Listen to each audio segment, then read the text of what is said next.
we're here with Mantra. And before we start chatting, let's just check out some of the footage from that night.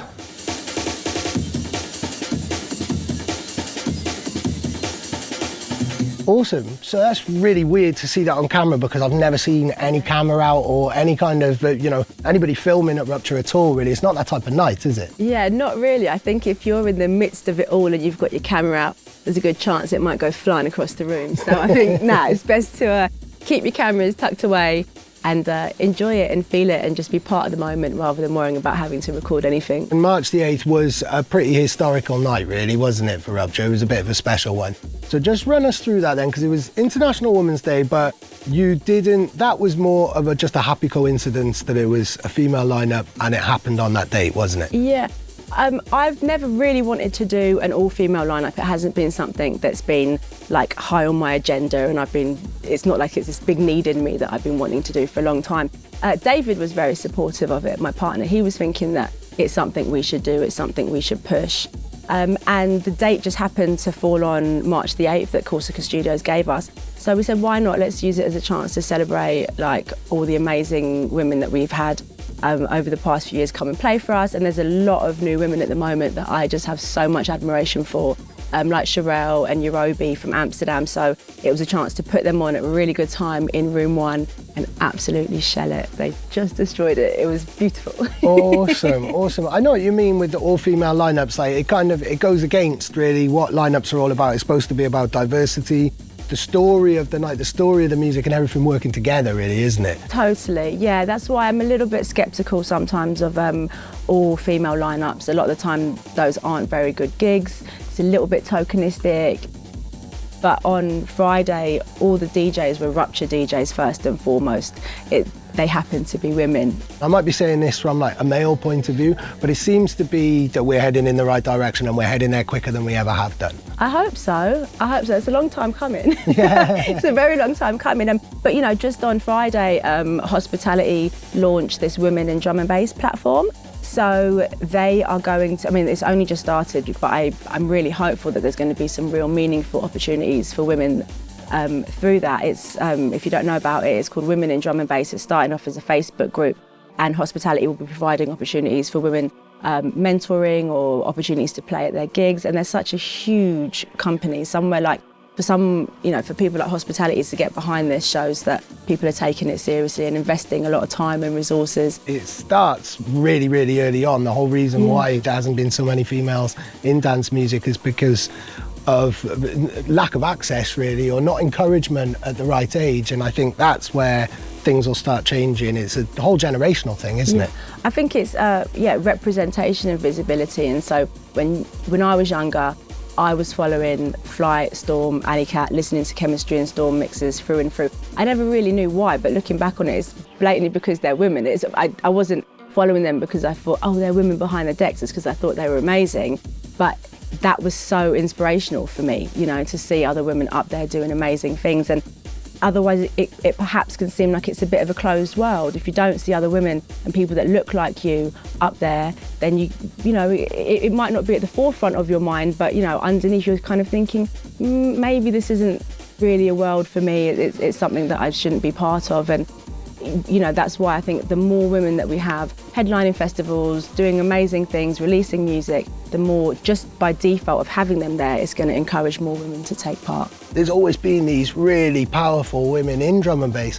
So why has it taken so long, do you think, for things to kind of catch up, or for people, have I been guilty of it as somebody who's been involved in the industry? Are men guilty of not letting people through?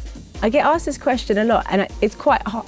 I don't really know. I think it's a question that perhaps men should answer, and perhaps men who are in positions of power and authority to answer, because I'm not really sure. I think there have been women that are doing great things, but a lot of the people who are booking DJs and who are running record labels, predominantly it's men, But at the same time, it's not like drum and bass is this really horrible, nasty place filled with toxic masculinity. A little bit, obviously, as all sections of society are. But at the same time, I think we have to have a look and go, well, hang on a minute, if like 95% of these lineups are men, what is going on? And we have to work at it at the moment, and hopefully in 5 years' time it's not going to be like this, and so we won't have to put as much effort into trying to get a more equal playing field. But at the moment, while things are so skewed, it takes a bit of effort from everyone, and it can be small things can have a massive difference. So if you're putting on nights, just look out for women, book one woman, make sure when you're curating your lineups that there's one woman playing at each of your nights. That's a small thing to do. You're not ever going to compromise the quality of the music or the sound at all. Of course, it's all about the music. This is what so many people say, but it's all about the music. Like, yes, of course it is. Like Rupture on Friday, we had all women in room 1. And I thought I was going to get really emotional. I was like, oh, it's all women, and I'm so inspired by them all, and it's going to be so emotional. And it wasn't. It was a filthy night. All the women just absolutely slayed it. It wasn't emotional. They were just through and through Rupture DJs, killing it, bringing their absolute A game. And it was powerful. Yeah, the only difference, it might have looked a bit nicer, that's it. But sound-wise, it was absolutely sick,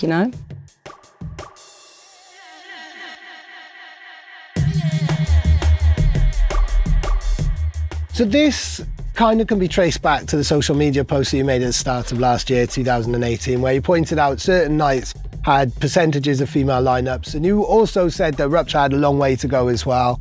So I was wondering what the after effects of that were, and it did really feel like you just poured a whole gallon of petrol on an already burning fire. People couldn't ignore it anymore. But it had been troubling me for a little while. I took a leaf out of the Disc Women collective in New York who work in techno, and one of the founders of that, Frankie, she said that she basically just tallied up loads of nights working out the male to female ratio, and then called a few people out to say, hey, kind of what's going on? It's like 95% men, and like, where are the women? So I just copied that really and did a similar thing and tallied up a few of the biggest kind of companies, if you like, Hospitality, Metalheads and Critical, and Rupture as well. And it was boring, really, really boring. It was a total pain in the arse. It took a couple of days' work.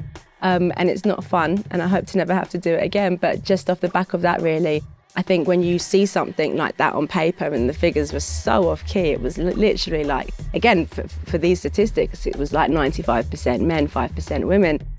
That's just not okay. This was, I think it was last year in 2018. It's like, it's just not acceptable anymore.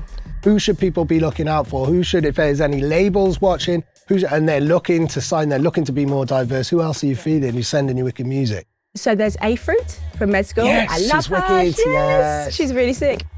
There's this new girl who I actually met through EQ50 when we did our first event in our only event, one event in December, and she sent some music for the producer's surgery.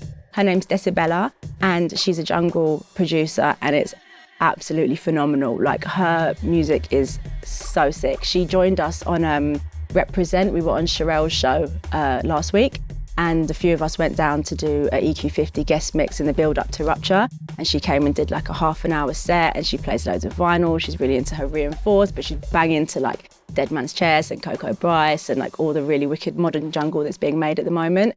So she's someone that she's going to be playing at the next Rupture, and she's going to be, definitely one to watch. She's fantastic. Awesome. So you mentioned the next Rupture. I know that there's just been a release now with Manifesto. Yeah. So what's coming up next? Because this time last year you released the 5th column, really. So that was like a massive album. Have you got anything big planned like that? The big project that we're working on at the moment is from Double O. So he's working on a 3-part biopic kind of thing. Yeah. Have I said too much? I don't know. But he's got so much music, and so we've been just thinking on how we're going to present it, and it's very, very nearly finished, and I cannot wait because he hasn't released anything on Rupture for a long time. Yeah, so we've got quite a few new people who'll be joining the label this year. One is called he's called Shaiken Hanzo. Oh, yes. Yeah. He killed it on the birthday, I think. Was it the birthday he played? Exactly. Like that kind of techno-y style? Yeah, he's wicked, like super, super, super deep. So he's had some releases with Samurai and Cylon. So we've got something from him. And there is a new guy called Phaedrus. He hasn't had any releases before, but we're going to be putting out an EP from him as well, which is exciting. Response has got his first release with us. And then there's the Planet series as well that we're continuing, which will Earth and Mars are going to drop very soon. Awesome, awesome, cool. So we talked about Rupture a lot, but we haven't talked about you. I know that you've got a special project coming up, haven't you? A new project. I do, yes. It's a new night called Spirit Level that I'm starting at Pickle Factory. Awesome. So we've got a couple of dates planned for this year. The first one is going to be on April the 6th. And the idea is really simple, basically. I mean, Pickle Factory is a small venue, so it's to give DJs long set times. So I've got Jin, who's playing for 3 hours, Unit's playing for a couple of hours, and then I'll be playing from 3 till 6, bringing it home. But it's my birthday, so I've got to try and not drink too much. That wasn't, very well thought out. But it's called Spirit Level, and it's at Pickle Factory, which I'm really excited about. Yeah. Are there productions and stuff? Because there have been. You have had a few, haven't you? Or what can we expect on the production front? I make a lot of music, but I just don't ever do anything with it. I make music most nights, and cool. and I finished a lot of stuff. I finished a lot of stuff that's like 130, 140 tempos. But in terms of drum and bass, me and Jin are working on an EP that we've been working on for about 2 years.